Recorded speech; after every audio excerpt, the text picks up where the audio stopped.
وعلى آله وأصحابه أجمعين.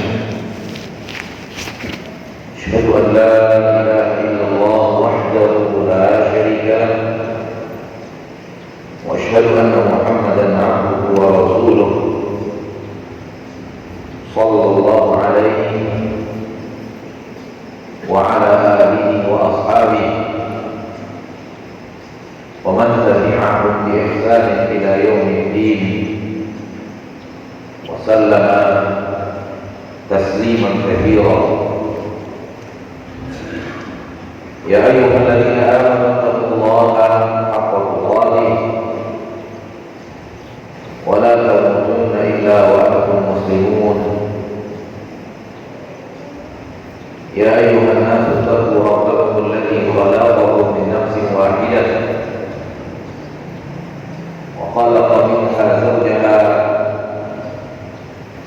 وبث منهما رجالا كثيرا ونساء، واتقوا الله الذي تساءلون به والأرحام إن الله كان عليكم رقيبا. يا أيها الذين آمنوا اتقوا الله وقولوا قولا سديدا يصلح لكم أعمالكم ويغفر لكم ذنوبكم، ومن يطع الله ورسوله فقد فاز فوزا عظيما.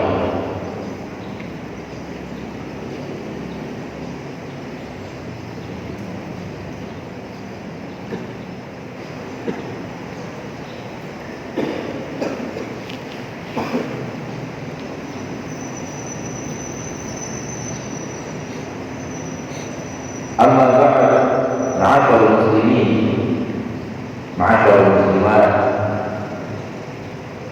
rahimani wa rahmatullah. Mari kita bersyukur kepada Allah Subhanahu wa taala Ar-Rahman Ar-Rahim, Allah yang Maha Pengasih lagi Maha Penyayang, yang telah memberikan kepada kita rahmat dan nikmat yang sangat teramat banyak, mencurahkan kepada kita rahmat dan nikmat yang sangat teramat banyak,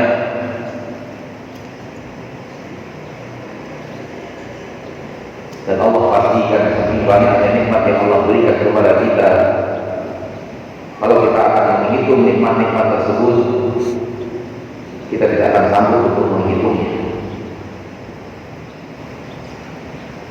Dan sesuatu yang tidak sanggup untuk kita hitung, itu tidak akan sanggup kita untuk balas. Bagaimana akan membalas? Menghitungnya saja kita tidak sanggup. Kalau ada 1 juta nikmat setiap hari dan kita ingin membalasnya dengan ketaatan, berarti harus ada 1 juta ibadah setiap hari. Kalau ada 1 miliar nikmat setiap hari, kalau ingin membalas dengan ketaatan, harus ada 1 miliar ketaatan setiap hari. Kalau ada 1 triliun, maka 1 triliun. Bagaimana kalau tak itu? Bagaimana membalasnya? Namun Allah yang Maha Pengasih dan Maha Penyayang tidak menjadikan ibadah kita dalam rangka membalas rahmat dan nikmat Allah. Kalau itu yang Allah lakukan, semua kita terkoyak.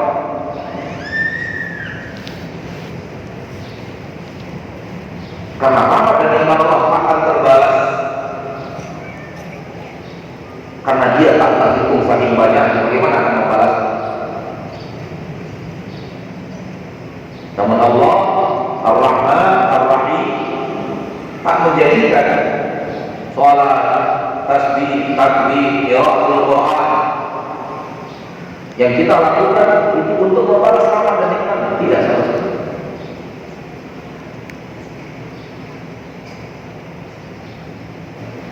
Karena kalau itu yang terjadi, akan ada di antara kita yang sanggup untuk membalas rahmat dari Allah.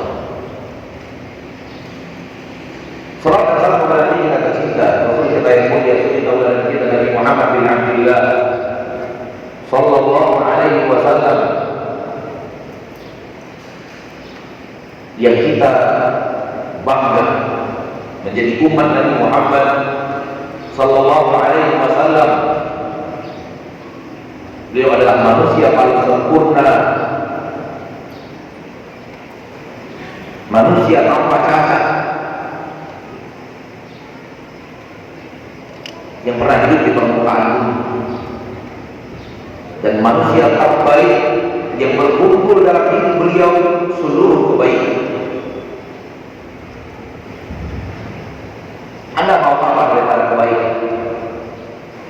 Ketahuilah bahwa Rasul Anda telah memilikinya dan telah mendapatkan kebaikan ini.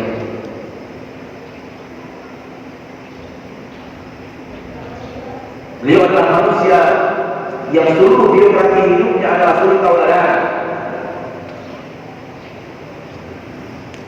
dan Allah memerintahkan kepada kita untuk benar-benar menjadikan beliau sebagai suri tauladan. Bukankah kita hafal firman Allah di dalam Al-Quran, laqad kana lakum fi Rasulillahi uswatun hasanah. Untuk kalian pada kehidupan Rasul kalian adalah uswatun hasanah, suri tauladan yang terbaik. Saudara tadi ingat, Allah ketika mengatakan Rasulullah SAW suri tauladan yang terbaik, Allah tidak mengatakan suri tauladan yang terbaik dalam perkara-perkara agama, tidak.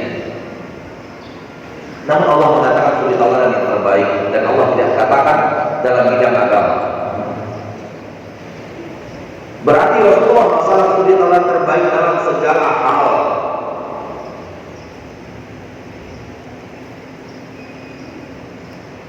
Mungkin tidak ada di antara kita yang berbeda pendapat. Rasulullah SAW yang terbaik, puasanya yang terbaik, zikirnya yang terbaik, sabarnya yang terbaik, tawakalnya yang terbaik, jihad yang terbaik, dan seterusnya dari perkara-perkara agama.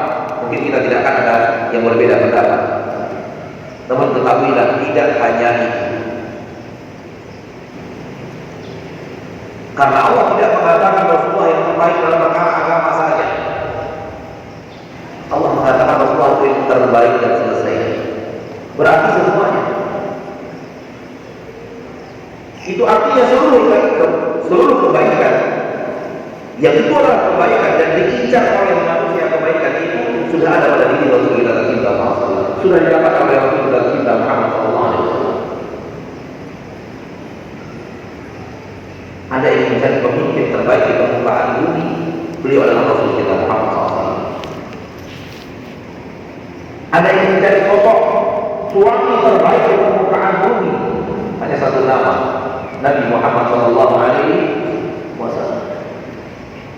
Anda ingin mencari guru terbaik, Anda ingin mencari rakyat terbaik, Anda ingin mencari tetangga terbaik, Anda ingin mencari sahabat terbaik, Anda ingin mencari orang yang cara makannya terbaik, Anda ingin mencari orang yang cara tidurnya terbaik. Semua kepada Nabi kita Muhammad SAW terkumpul pada Nabi kita Muhammad SAW. Beliaulah tetangga terbaik, guru terbaik, sahabat terbaik, pola makan terbaik di permukaan bumi, pola tidur terbaik di permukaan bumi.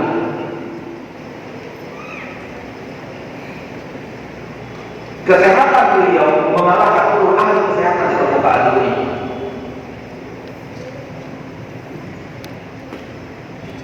Itulah Nabi kita Muhammad SAW. Sehingga Rasul itu disuruh oleh Allah kita menjadikan beliau suri tauladan dalam segala hal.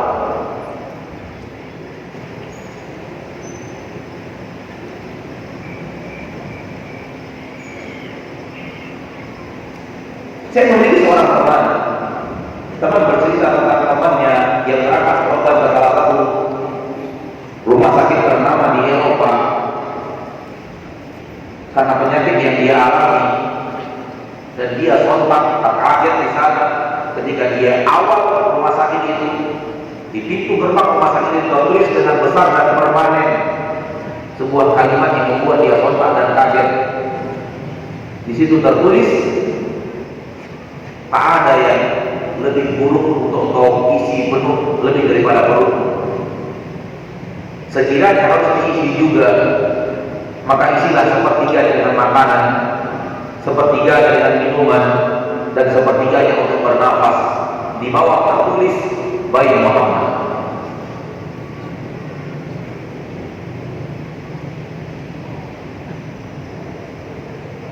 Ternyata apa yang dibawa oleh Nabi SAW tak bertentangan sedikit pun dengan ilmu kedokteran modern. Bahkan ilmu kedokteran modern mengakui inilah rumus untuk menjadi orang sehat. Begini cara makan dan minum kalau ingin sehat. Antum kalau bertanya kenapa saya banyak penyakit, saya bisa jawab, terlalu banyak makan. Begitu makan langsung kenyang, udah kenyang masuk minum, mana sisa untuk bernafas? Habis itu bawa tidur, selamat menderita. Mungkin tidak sekarang menderita, tapi pola makan yang salah buat anak-anak gampang sakit di usia 30 tahun, 35 tahun, 40 tahun. Padahal Rasulullah SAW di usia 60 tahun masih memimpin pasukan.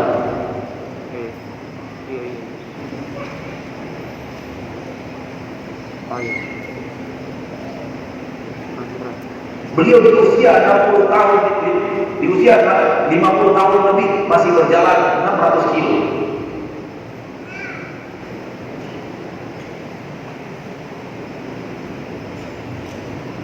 Masyaallah muslimin, masyaallah muslimat. Jadi menjadikan Rasulullah SAW sebagai suri tauladan tidak hanya dalam perkara agama, namun segala kebaikan duniawi juga telah terkumpul pada diri dan biografi Nabi kita Muhammad SAW. Oleh karena itu kita bangga menjadi umat Nabi Muhammad. Bangga yang bukan sombong, bangga yang mana adalah bahagia, senang. Kita punya satu orang yang terkumpul padanya, seorang Nabi Rasul yang terkumpul padanya 10 kebaikan. Kalau kita ingin detail, saya akan mengatakan mata paling sehat di permukaan bumi matanya Nabi, jantung tersehat di permukaan bumi jantungnya Nabi, paru-paru tersehat di permukaan bumi paru-parunya Nabi, ginjal tersehat di permukaan bumi ginjalnya Nabi, tulang terkuat di permukaan bumi tulangnya Nabi. Mau apa lagi gitu ya Pak? Itulah Rasul kita Muhammad SAW, manusia paling pemberani di permukaan bumi Nabi Muhammad, paling kuat tenaganya Nabi Muhammad. Terbukti pada perang Khandaq, semua tenaga para sahabat digunakan untuk memecahkan batu itu tak pecah. Tenaga siapa yang memecahkannya? Tenaga Rasul yang tercinta Muhammad SAW dan izin Allah.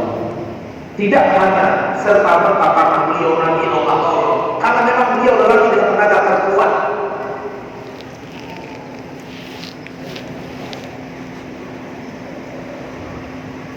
Ketika perang Uhud, Ubay bin Khalaf ingin membunuh Nabi SAW dan benar-benar bergerak ke arah Nabi ketika dia melihat Nabi. Nabi mengambil tombak dari sahabatnya. Segera Nabi ambil tombak dan Nabi apa namanya? Menarik dengan tiba-tiba terangkat di luar sahabat.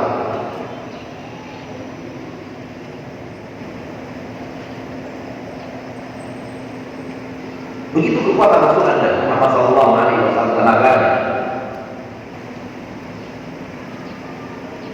Bersaksi salah seorang istri Rasul, Nabi seolah-olah diberikan tenaga 40 orang laki-laki.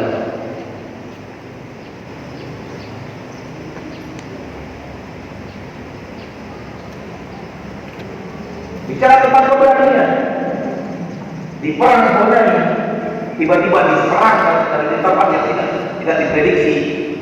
Datang panah dari atas, datang pasukan dari depan, datang gempa dari atas.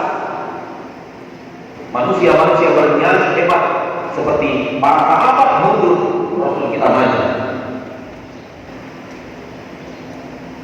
Dan tak ada yang berani seperti itu, seorang pemberani. Di saat yang mental kuat mundur, dia telah maju. Sallallahu alaihi wasallam. Dan itu membuktikan keberanian beliau yang luar biasa. Saya berkata, anak Nabiul Latif, anak Abdul Muttalib. Dan sering terjadi di kota Madinah, di malam hari mendengar suara azan, para sahabat keluar dari rumah membawa senjata, membawa pedang, mencari asal suara tersebut. Rasul sudah balik dari asal suara tersebut sendirian. Dan kalau ada dia tampang-tampang demi di luar, ada suara lagu malah lagi aku ini paling terakhir keluar. Gak berani keluar kalau belum ada orang. Tak berani menjadi orang yang pertama keluar. Ada juga mungkin. Karena kita tak akan berani, gak seperti Rasul. Orang baru terdengar, para sahabat mencari arah suara, bergerak arah suara. Rasul juga balik dari arah suara itu. Saya berkata sudah selesai, balik lagi ke rumah dari mana.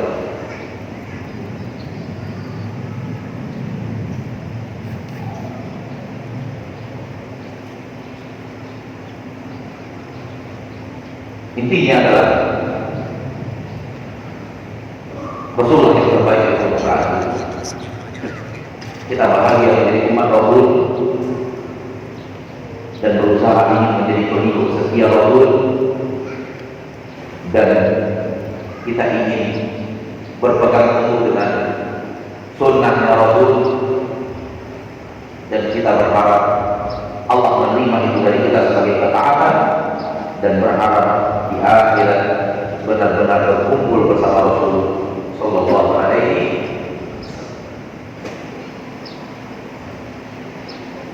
Saudara-saudara kaum muslimin dan muslimat rahimani wa rahimakumullah.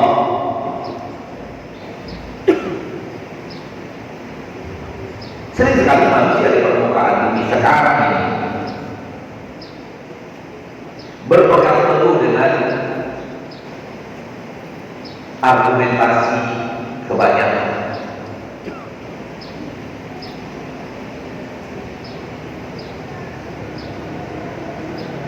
Sehingga menurut mereka banyak merupakan bukti bahwa dia benar.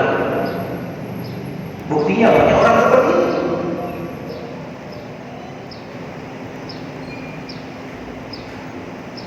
Dan hal yang terjadi sebaliknya, ketika yang dilihat oleh mereka sedikit, mereka tidak mau mengikuti yang sedikit itu, dan mereka menjadikan argumentasi sedikit itu pertanda tidak baik dan tidak benar.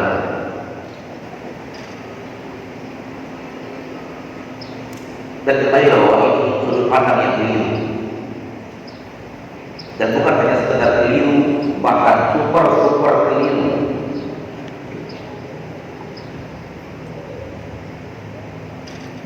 Manakala kita membaca kitab Allah Azza wa Jalla dan kita membaca hadis-hadis Rasul sallallahu alaihi wasallam, maka kita menemukan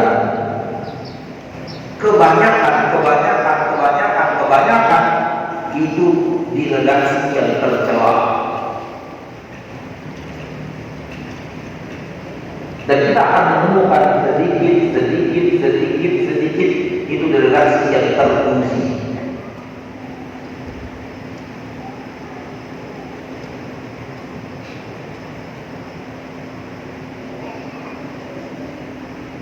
Lihat firman Allah Taala di dalam Al-Quran surah Al-Baqarah ayat 243, walakinna aktsara nasi la yashkurun, akan tapi kebanyakan manusia tak bersyukur. Dalam surah Hud ayat 17, walakinna aktsara nasi la yu'minun, kebanyakan manusia tak beriman.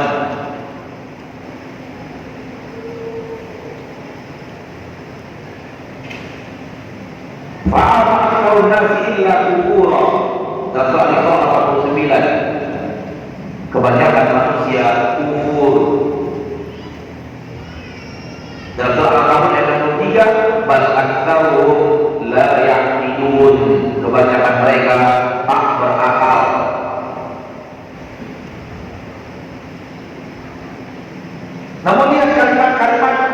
sedikit. Allah mengatakan, qalilan ma tashkurun, sangat sedikit kalian yang bersyukur. Qalilan ma tu'minun, sangat sedikit kalian yang beriman. Illal ladzina amanu wa 'amilus shalihati wa qalilun ma hum, kecuali orang-orang yang beriman dan beramal saleh, alangkah sedikitnya mereka.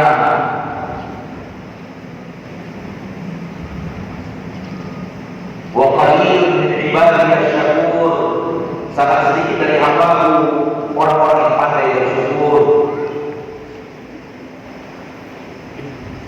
Lihat yang banyak apa redaksinya, lihat yang sedikit apa redaksinya. Apabila kita kembali kepada hadis Nabi Sallallahu Alaihi Wasallam, kita akan menemukan Rasulullah Sallallahu Alaihi Wasallam bercerita tentang para nabi dan para rasul sebelum kita. Yang kata Nabi Sallallahu Alaihi Wasallam, berikan kepada para nabi sebelumku. Aku menemukan seorang nabi yang pengikutnya hanya sekitar 6 orang, 7 orang, 4 orang. Orang itu nabi yang Allah. Aku melihat nabi yang pengikutnya umatnya hanya 2 orang saja atau 1 orang saja. Wan nabi yang walaysa ma'ahu ahad. Dan aku melihat seorang nabi yang tidak punya pengikut sama sekali.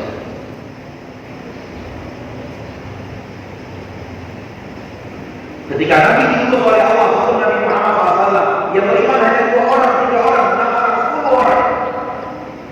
Sisanya tidak beriman.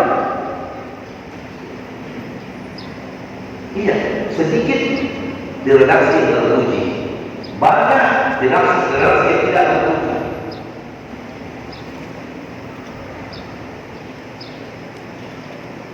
Hadis yang masyhur yang antum insyaallah sering mendengarnya, bada al-Islam ghariba wa sayaudu ghariban kama bada fatuba lil ghuraba. Islam pertama dimulai dianggap asing dan kembali nanti akan dianggap asing. Berikan kabar gembira untuk orang-orang yang dianggap asing. Asing kenapa? Karena mereka sedikit, sehingga asing dari kebiasaan orang yang ada di tengah mereka. Kata Nabi, berikan kabar gembira kepada mereka.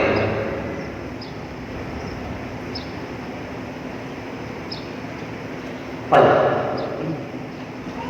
Sangat tidak sadar, antum sekarang berada di zaman fitnah mayoritas. Kita sekarang berada pada zaman fitnah mayoritas. Dan manusia ketika melakukan sesuatu, dia mengikuti arus mayoritas. Kalau sudah sesuatu dilakukan oleh banyak orang, maka sesuatu itu dianggap sah, dianggap benar, dianggap biasa, dianggap sesuatu yang tidak patut untuk diingkari. Kalau sudah mayoritas orang melakukannya,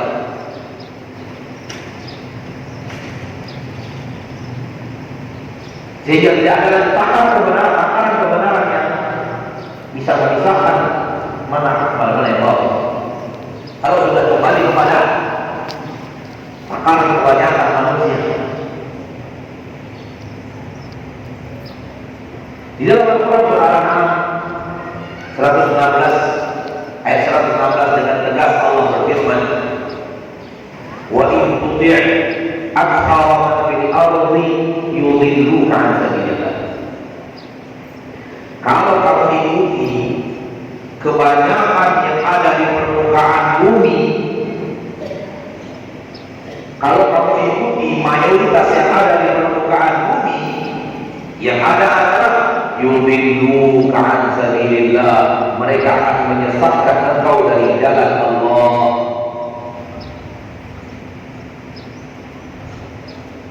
Allah yang mengatakan, dan inna Allah sari'ul hisab, Allah maha cepat dalam menghitung, Allah maha tahu segala-galanya. Dan Allah mengatakan, kalau kalian ikuti kebanyakan manusia, mayoritas manusia, mereka akan sesatkan engkau dari Allah, itu artinya mayoritas manusia di permukaan bumi berada dalam kesesatan. Yang mengatakan yang bukan saya, firman Allah di dalam Al-Quran.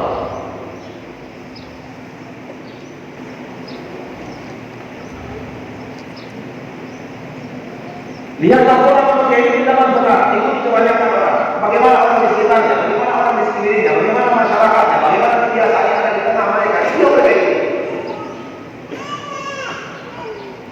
Padahal sebenarnya harus dikembalikan kepada akar kebenaran yang telah Allah turunkan,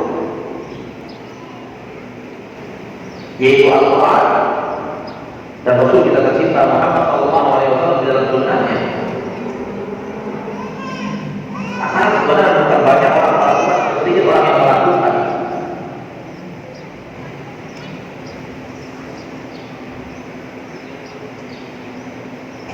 Masyaallah, masyaallah. Namun itulah zaman yang sedang kita jalani saat ini.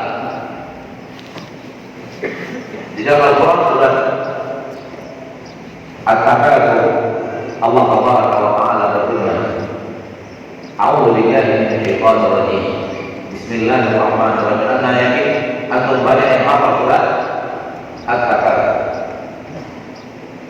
Rabbuna Jalla wa Ala berfirman, Alhaakumut takatsur hatta zurtumul maqabir. Siapa yang tahu artinya? Alhaakumut takatsur, apa artinya? Coba angkat tangan. Nah, alhaakum, apa artinya? Alhaakum takatsur. Semua yang terjemahkan alhaakum takatsur.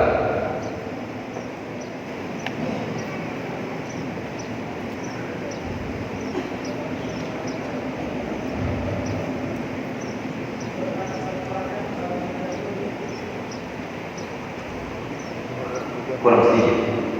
Ada yang lain? Bermegah-megahan telah melalaikan kalian. Nyontek ya? Nyontek. Jangan ada senyum. Baca terjemahannya. Baca Quran terjemahan. Itu yang ada di dalam Quran terjemahan. Bermegah-megahan telah melalaikan kalian. Takatsur diterjemahkan di sana dengan bermegah-megahan. Dan terjemahan ini kurang tepat, karena yang ada dalam ayat Al-Quran At-Takatsur bukan At-Tafakur.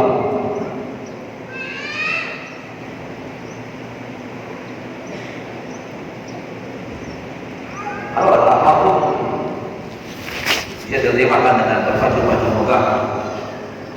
Faham, sebuah mobil yang megah, sebuah mobil yang mewah megah itu disebut oleh orang Arab sayyaratul fakhmah, atau burung yang megah, bermegah-megahan.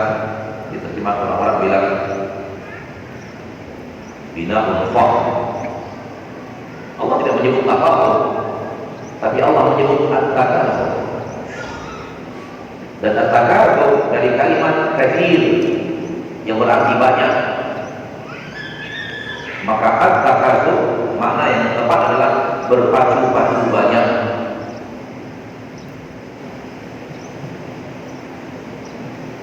Berpacu-pacu banyak dan bermegah-megahan. Beda kan? Beda kan? Hah? Pacu-pacu banyak, pacu-pacu megah, beda kan? Beda jauh. Walaupun terkadang ada saling terkait, tapi beda jauh. Kalau bermegah-megahan, berpacu-pacu megah, lebih identik kepada apa? Kemewahan dunia. Rumah yang megah, mobil yang mewah, rumah yang gedung, Fasilitas yang kedua, wah, kalau kepada alat, kalau kepada sarana dan prasarana, kepada benda-benda branded itu, yang kalau tas dijual di pasar harganya cuma 150.000, kalau sudah branded menjadi 150 juta. Jam yang kalau dibeli seperti jam saya ini harganya mungkin hanya 700.000. Kalau sudah jam branded harganya 3 miliar. Itu bermegah-megah, pacu-pacu megah, pacu-pacu mahal. Sementara yang ada di dalam pacu-pacu banyak, bukan pacu-pacu megah, bukan pacu-pacu mewah. Walau ada saling terkait. Ada orang pacu-pacu banyak boneka. Ada orang pacu-pacu banyak punya perangko. Ada orang pacu-pacu banyak punya kebun. Padahal rumahnya jadi kebun itu rumahnya. Tapi dia pacu banyak punya apa? Punya kebun. Hidupnya tidak mewah hidupnya. Namanya juga kebun, hidup di kebun bagaimana sih? Tapi dia dengan kawan-kawannya pacu-pacu banyak punya lahan. Ada orang pacu-pacu banyak punya ruko. Anak muda sekarang pacu banyak punya pacar.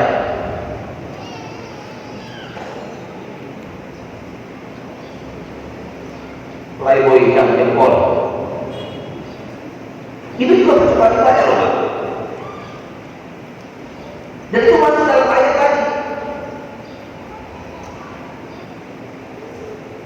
Walau pacu-pacu banyak punya mobil sport juga masuk.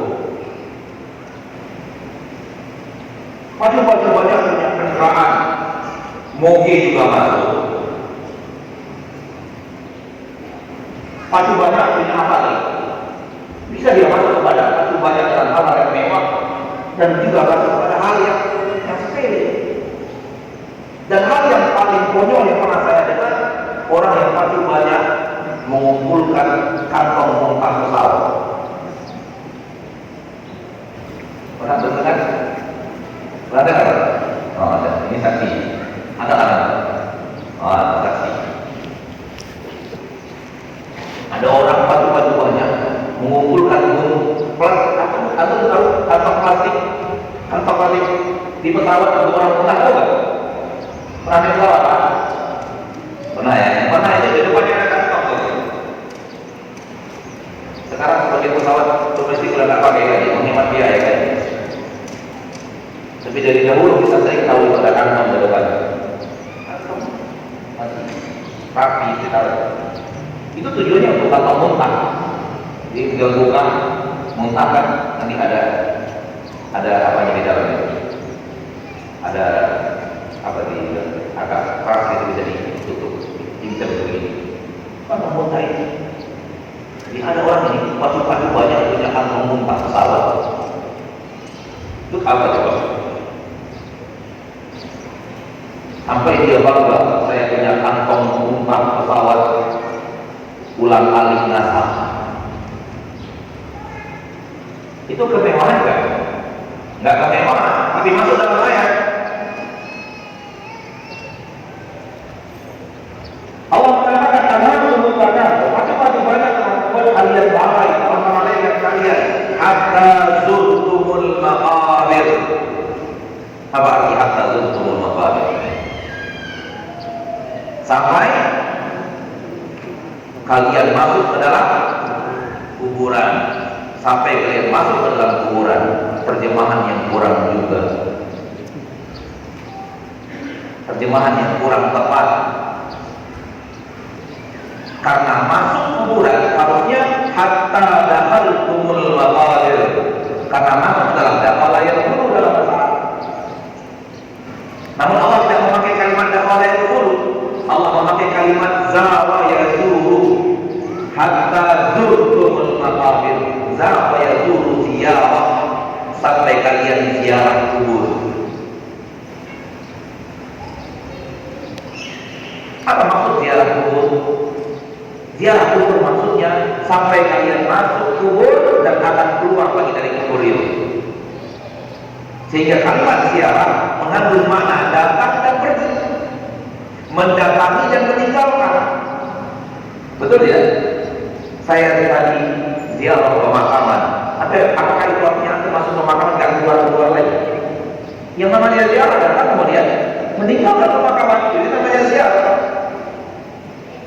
Kalau kalimatnya saya tadi masuk kubur, ya udah masuk aja, nggak keluar. Nggak ada kalimat keluar, nggak ada makna keluar dalam kata masuk. Namun dalam kata ziarah ada makna datang dan meninggalkan. Sehingga Allah memakai kalimat zurtum, sampai kalian ziarah kubur. Itu artinya kalian wafat masuk kubur, nanti kalian akan tinggalkan kubur itu. Hidup lagi di alam yang bukan alam kubur. Maka lebih jauh dan lebih dalam. Ditambah dengan makna lain, ziarah itu kalau diucapkan maka orang identik dengan waktu yang singkat. Saya ziarah kubur berapa lama? 7 minggu. Mana ada 7 minggu ziarah kubur? Berapa lama? 15 menit, setengah jam, 1 jam setengah, masih hitung ziarah kubur. Tapi kalau sudah 3 hari itu siap malam 24 jam, itu gak dihitung ziarah lagi. Sehingga kalimat zurtum bermakna kalian hidup di dalam kubur itu hanya waktu yang sangat singkat. Singkat apabila dibandingkan dengan waktu yang akan dilalui setelahnya.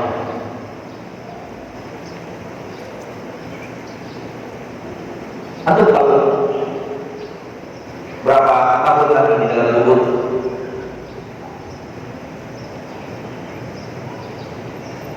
Seribu 400 berapa? 1400. Ayo itu 33. Sekarang 1400 berapa? Berarti Nabi 1432. Karena Nabi wafat pada tahun 11 Hijriah. Maka Nabi sekarang di alam kubur 1432 tahun. Itu pun masih dihitung ziarah oleh Allah.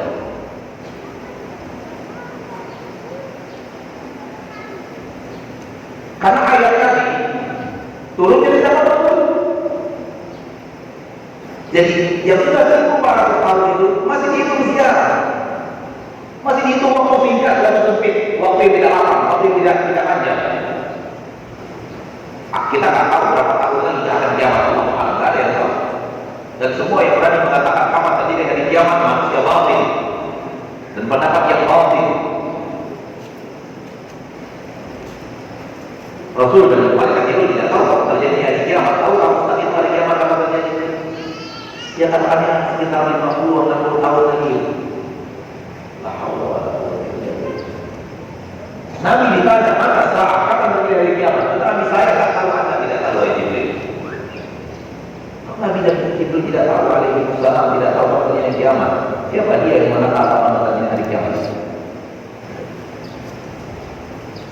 Anggap kita berandai-andai ada 1500 atau 1600 tahun lagi Nabi di dalam kubur baru terjadi hari kiamat, baru terjadi alam akhirat. Berarti 3000 apa? 3000 apa? 3000 tahun. 1400 yang sudah ditambah 1600 tahun lagi. Allah, kita hanya berandai-andai.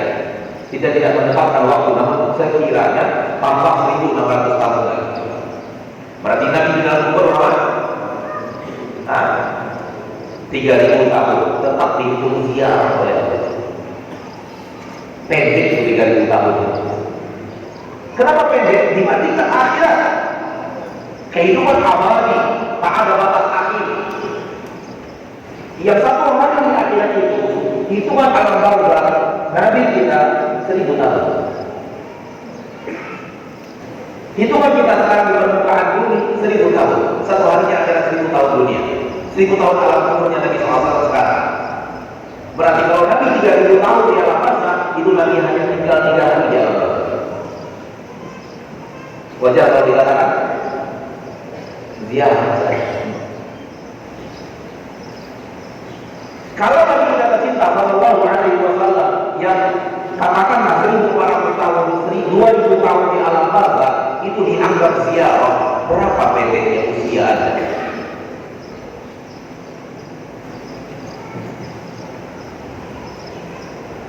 Kalau itu waktu yang singkat, padahal sudah 1400 tahun, yang pasti sudah 1432, 33 tahun atau 32 tahun. Tak tahu lagi 500, 700, 800, 1000 tahun yang akan datang, itu masih dihitung. Ya, hai Muslim, panjang kau usia. Seberapa panjang? Katakan kepada Rasulullah, seberapa panjang usia ini?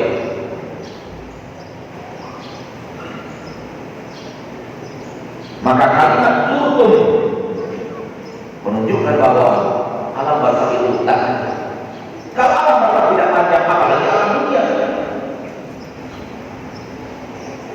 Maka kalimat ini kalimat yang luas, namun boleh disingkat disebabkan terjemahan.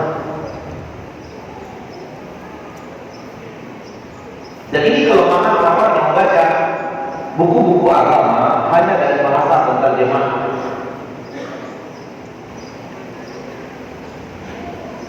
Karena bahasa penterjemah pasti bukan bahasa pengarang buku. Paham maksudnya? Dia akan terjemahkan sesuai pemahaman dia tentang buku tersebut. Boleh jadi maksud dari pengarang buku tidak. Dan terkadang bertemu dalam bahasa Indonesia Arab yang sulit mencari terjemahan dalam bahasa Indonesia, sehingga akhirnya terjemahan dalam bahasa Indonesia pun singkat, tak memadai, tak cukup, tak sesuai dengan bahasa Al-Quran dan tidak sesuai dengan bahasa hadis.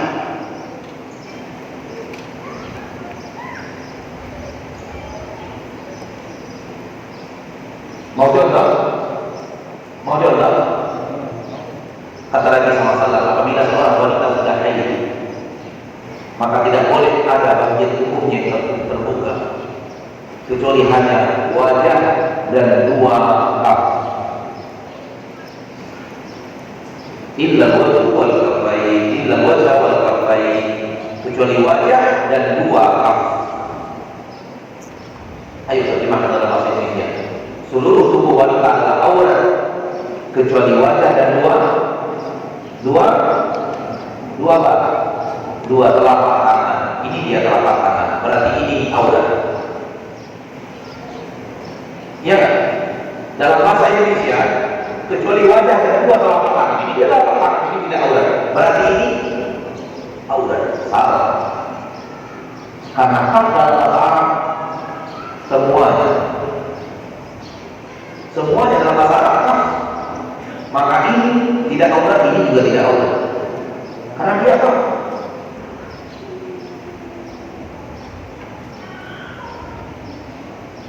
Bahasa Arab itu dari sini ke sini disebut kaf, dari sini ke sini disebut bilah, dari sini ke sini disebut ma, dari sini ke sini disebut sa'i, dari sini ke sini disebut bilah, dari sini ke sini disebut adud, dari sini ke sini disebut yalun. Mana bahasa Indonesia ini?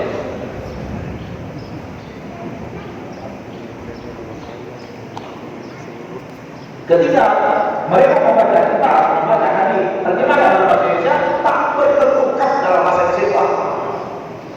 Yang paling mendekati telapak tangan. Akhirnya keluar terjemahan kecuali untuk wajah dan dua telapak tangan. Ketika orang Indonesia membaca wajah dan dua telapak tangan, berarti ini tidak termasuk aurat. Ini aurat. Lahirlah sarung tangan musim haji. Menutup aurat bagian depan, karena yang tidak aurat hanya bagian ini. Di saat umat wanita Indonesia banyak Allah banyak menutup aurat, sama yang tak aurat pun ditutup semuanya. Dan tidak ada bahasa Indonesia. Ucapkan satu bahasa Indonesia mewakili semua ini. Apa juga? Nah, anak sudah saya cari dengan kata kalau ini disebut semuanya telapak tangan dan tubuh telapak tangan.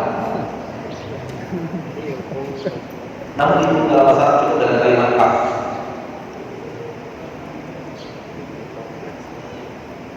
Akhirnya orang keliru memahami bagian Taurat karena membacanya dari bahasa penerjemah. Makanya para ulama mengatakan kalau benar-benar ingin belajar ilmu agama wajib pandai bahasa Arab. Saya pastikan ada orang mengatakan dirinya ulama, ada orang yang mengatakan orang itu ulama, tak pandai bahasa Arab, ulama palsu. Bagaimana kita mengerti Al-Quran kalau dia tidak pandai bahasa Arab? Bagaimana kita mengerti hadis-hadis Nabi kalau tidak pandai bahasa Arab? Dan tak ada sejarah umat Islam ulama yang tak pandai bahasa Arab. Nah,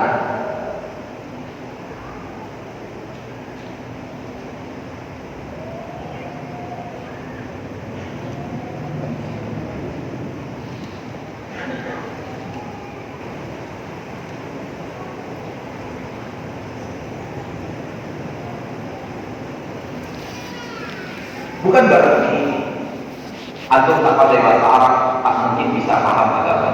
Yang saya maksud adalah detail pemahaman.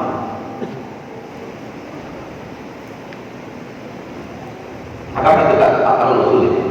Agama beri di atas fondasi kemudahan. Namun ingin detailnya, ingin benar-benar aktifnya itu hanya untuk orang-orang yang mengerti bahasa Al-Quran. Atau pernah lagi melihat orang membaca terjemahan surah Al-Fatihah dan Isa? Anak belum pernah demi Allah belum pernah dia. Orang baca terjemahan Al-Fatihah terjemahannya dengan nama Allah yang Maha Pengasih Maha Penyayang. Segala puji bagi Allah Rabb semesta alam yang Maha Pengasih lagi Maha Penyayang, menguasai hati, pembalas menangis. Enggak ada. Belum ketemu. Kenapa? Tak ada indahnya terjemahan itu. Atau pernah dengar imam membaca Al-Fatihah dengan nangis? Pernah dengar? Pernah lihat videonya? Karena indahnya Al-Fatihah. Saya bukan orang Arab, saya orang Indonesia asli, tapi sedikit banyaknya punya ilmu bahasa Arab, bisa membedakan alangkah indahnya Al-Fatihah di mata bahasa Al-Quran dan alangkah tidak indahnya ketika diterjemahkan dalam bahasa Indonesia.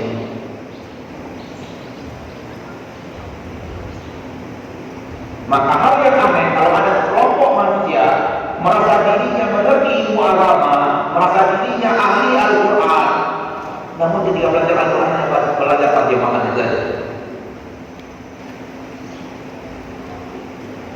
Sehingga kemana-mana pemahamannya. Seorang dokter di Belanda, pakar dalam ilmu kedokteran cerdas, suatu saat ingin mengajak Raja Faisal debat karena dia menyatakan Al-Quran itu palsu karangan Muhammad. Ketika Raja Faisal sampai di Belanda, dia datang dan mengatakan saya ingin debat dengan Anda. Kalian umat Islam mengatakan Al-Quran karya Muhammad, wahyu datang dari Allah. Kami mengatakan dia wahyu palsu. Raja Faisal mengatakan, kamu pandai bahasa Arab? Dokter mengatakan, tidak pandai bahasa Arab. Lalu dari mana kamu tahu isi Al-Quran? Ada terjemahannya. Kata Raja Faisal, kamu ditipu oleh bahasamu sendiri.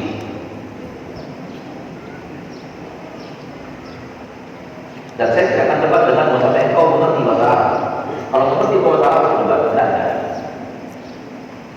Terpancing seperti itu dari Raja Faisal, dia pun belajar bahasa Arab. Lalu setelah dia belajar apa? Dia baca Al-Quran yang ada adalah asyhadu an la ilaha illallah wa asyhadu anna Muhammadar Rasulullah. Beda ya. Penekanan Al-Quran itu di dalam hati itu luar biasa. Yang paham kamu dalam bahasa Indonesia. Terjemahannya.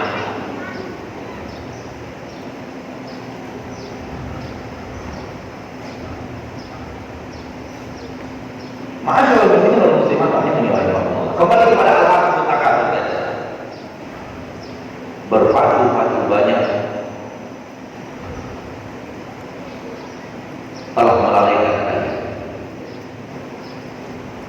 Kita sudah katakan tadi, ada orang yang berpacu-pacu banyak daun, ada orang berpacu-pacu banyak jenis sendal, ada orang berpacu-pacu banyak perangko, ada orang berpacu-pacu banyak punya boneka, ada orang berpacu-pacu banyak punya tanpa penumpang pesawat. Yang ingin saya tanyakan, untuk apa banyak itu coba? Tidakkah kita bertanya, untuk apa banyak itu, untuk apa?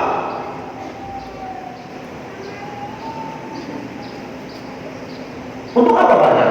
Saya punya koleksi perangko yang sangat banyak. Pertanyaannya, untuk apa perangko yang banyak itu?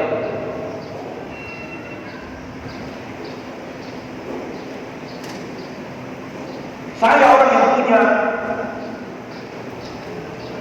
boneka paling banyak. Pertanyaannya, apa gunanya untuk boneka banyak itu? Saya punya koleksi baju terbanyak di Bandung. Saya mau bertanya, untuk apa Pak? Untuk apa baju terbanyak yang kau miliki? Untuk apa gunanya? Dan lakukan terus ke atas sampai Anda akan bertanya kepada orang yang punya harta terbanyak, untuk apa harta banyak itu? Apa manfaatnya kau punya harta banyak itu apa?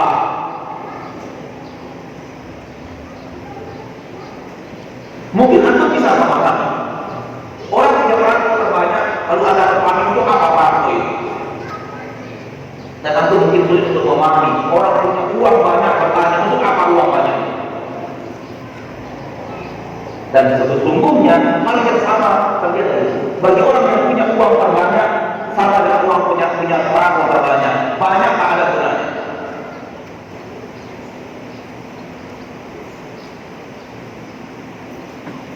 Manusia di zaman sekarang ini aneh. Dia mengeluarkan ketika apa? Ketika jumlah nol di rekeningnya lama-lama banyak. Untuk apa dia rekeningnya letakkan? Tak ada manfaatnya. Tuh biar rekening saya sudah 10 digit. Berarti jutaan. Sudah 12 digit, berarti 120-an juta. Sudah 15 digit, untuk apa coba?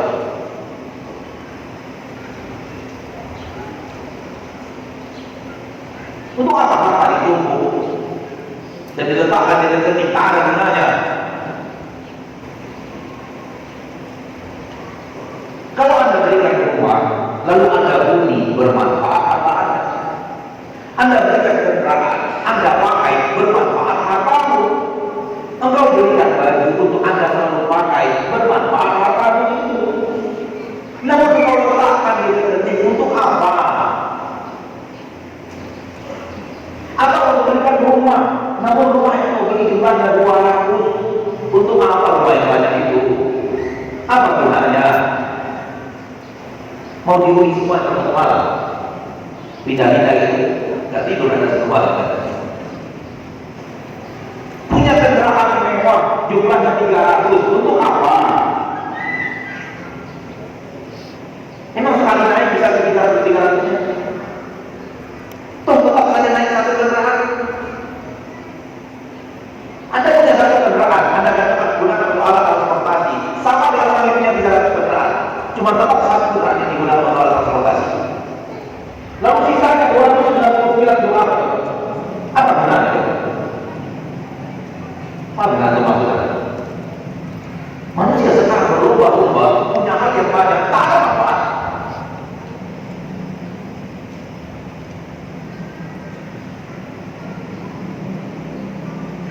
Banyak penghargaan, juara 1 ini, juara 2 ini, juara 3, banyak penghargaan digantung di rumahnya. Coba tanya dia untuk apa semua ini. Malaysia sudah mengatakan ini semua sampah,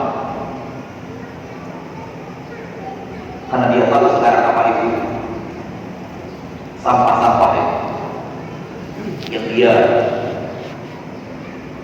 habis banyak waktunya untuk mengejar sampah itu.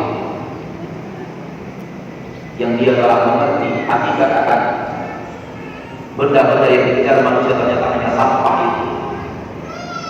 Ada gunanya. Ini yang kita maksud dalam judul yang ingin kita bawa pada kesempatan yang berbagi. Banyak yang tak berguna, banyak yang tak bermanfaat. Anda punya satu mobil, Anda benar orang terbelah, ya sudah. Ada kebutuhan satu mobil, ada satu mobil. Untuk apa ya? Mobil itu berubah menjadi 5, 6, 7, dan 8 itu apa? Ya gunanya banyak. Itu yang digunakan satu.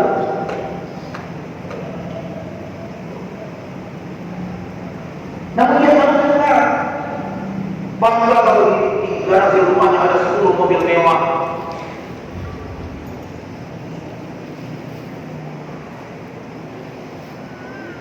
Padahal tidak dia pakai itu ya.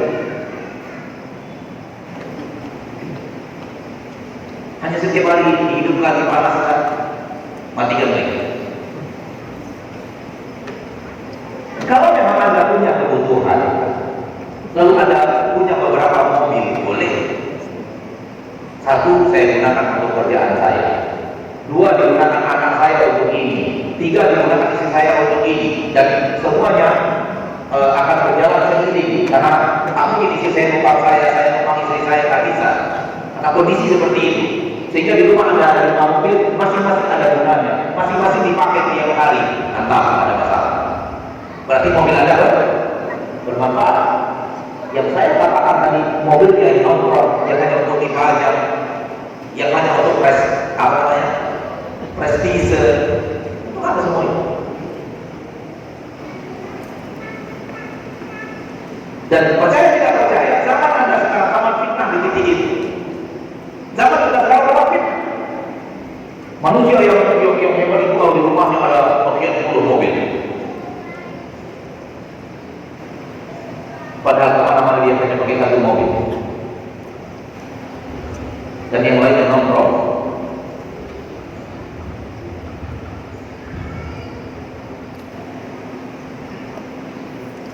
Jadi kalau punya harta banyak, jadikanlah harta itu harta yang bermanfaat. Baru harta itu menjadi harta yang bermanfaat. Gunakan untuk membangun masjid, gunakan untuk membangun asrama anak yatim piatu, gunakan untuk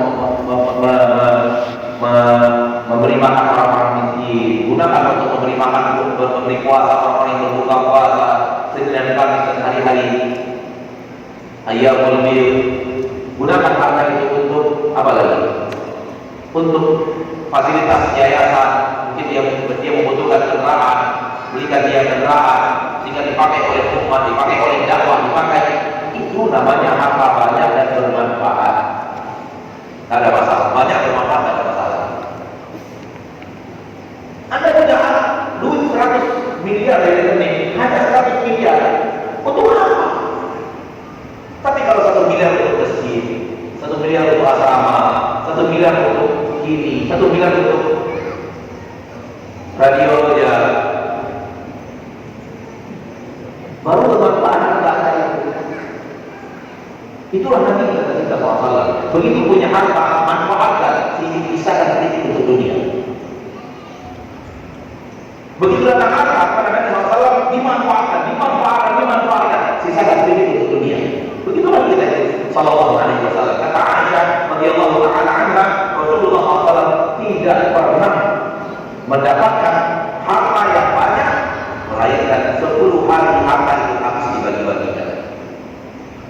Baru hartanya bermanfaat.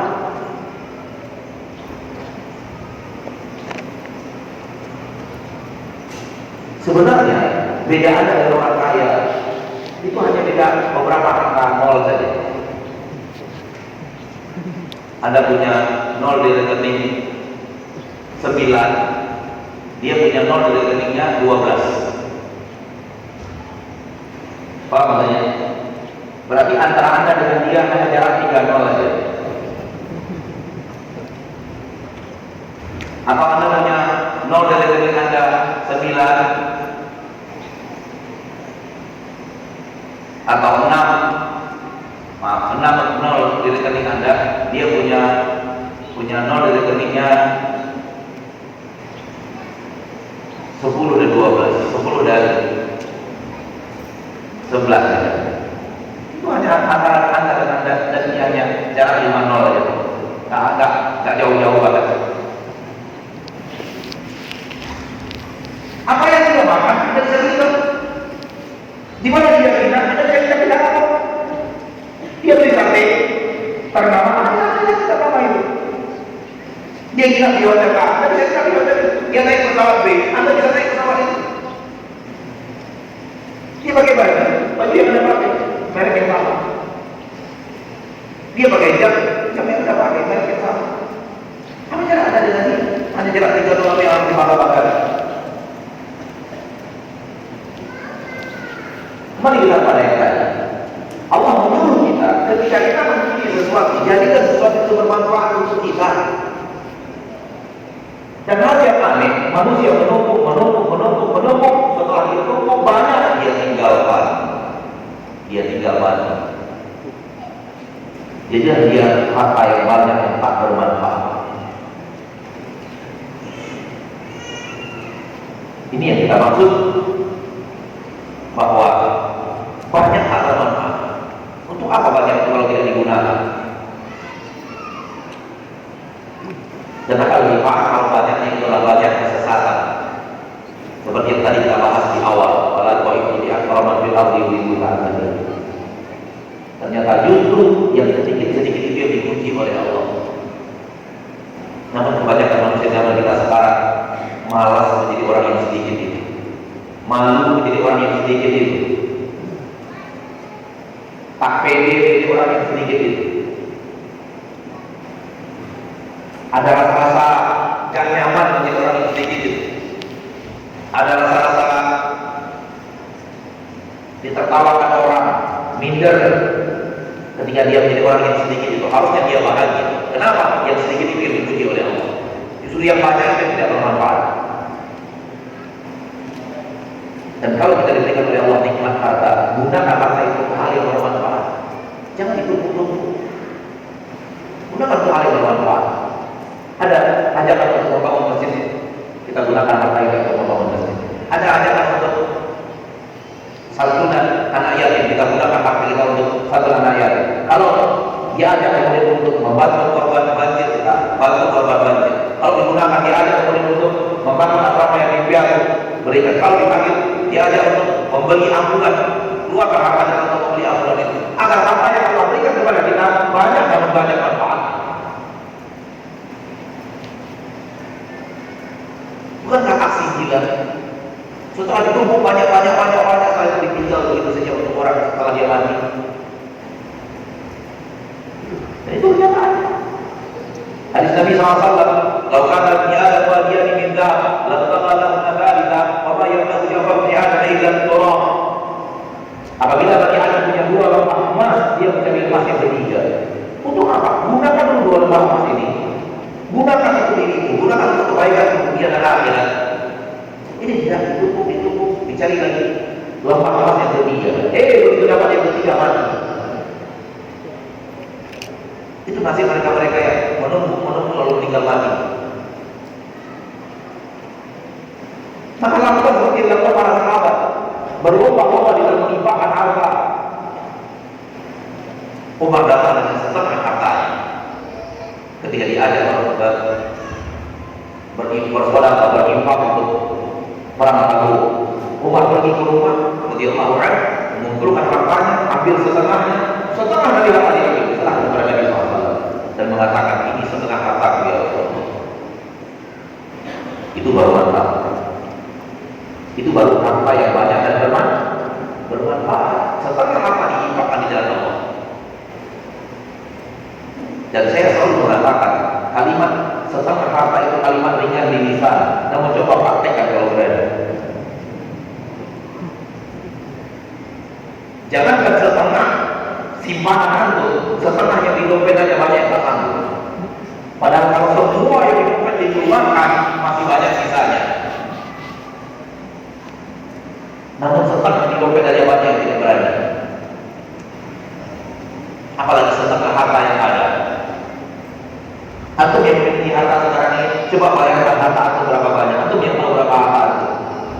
1 miliar, 2 miliar, 3 miliar.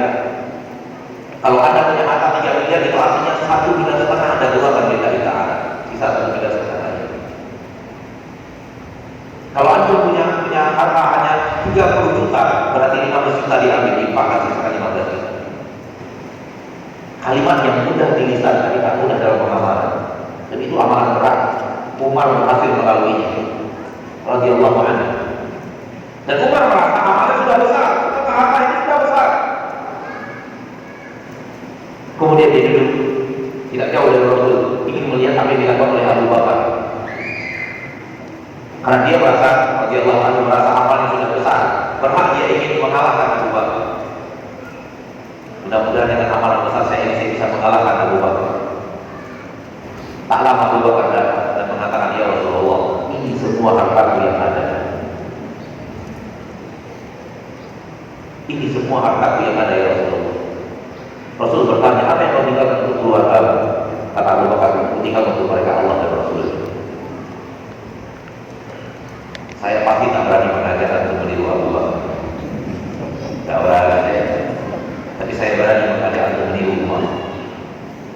Karena itu masih logis dalam kehidupan kita. Dan masih bisa, orang-orang seperti kita masih bisa mengamalkan apa yang dilakukan oleh Umar. Kalau kita mau, kalau kita berani untuk menyimpahkan satu harta di jalan Allah. Dan kalau jemaah masjid yang sekarang hadir di hadapan anak menyimpahkan tentang hartanya, anak yakin Allah yang akan datang berdiri di masjid.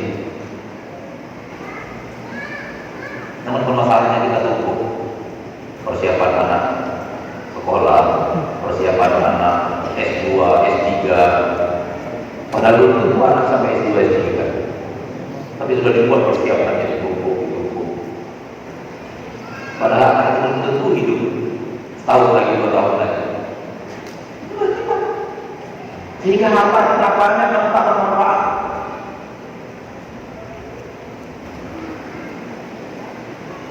Maka manfaatkan harta jalan Allah Subhanahu wa ta'ala. Yang paling hebat memanfaatkan harta jalan Nabi kita Allah.